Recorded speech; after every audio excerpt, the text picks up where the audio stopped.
নমস্কার বন্ধুরা, আমি বাবলু। আপনারা দেখছেন Bablu for you YouTube channel. বন্ধুরা, আজকে হাজির হয়েছি একটি এক্সাম আপডেট নিয়ে। বন্ধুরা, তোমরা যারা পঞ্চানন বর্মা ইউনিভার্সিটিতে ফার্স্ট সেমিস্টারে যারা পরীক্ষা দেবেন, যারা কিছুদিন আগে ভর্তি হয়েছিলেন, তাদের প্রত্যেকের পরীক্ষা কিন্তু 1 মার্চ থেকে। তোমাদের এক্সাম ফর্ম ফিল আপ আজকে 16 তারিখ থেকে এ মাসের 22 তারিখ পর্যন্ত তোমাদের ফর্ম ফিল আপ চলবে এবং অ্যাডমিট কার্ড তোমরা 24 তারিখে এ মাসেই পেয়ে যাবে। ভিডিওটি তোমরা একটুকু স্কিপ না করে পুরোটাই মনোযোগ সহকারে দেখবে।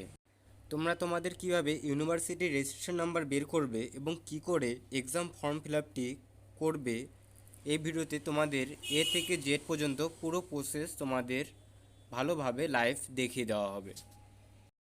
ভিডিওটি শুরু করবার আগে তোমাদের কাছে একটি রিকোয়েস্ট করব, তোমরা প্লিজ আমার এই চ্যানেলটিকে সাবস্ক্রাইব করে রেখো। তাহলে চলো শুরু করা যাক আজকের এই ভিডিওটি।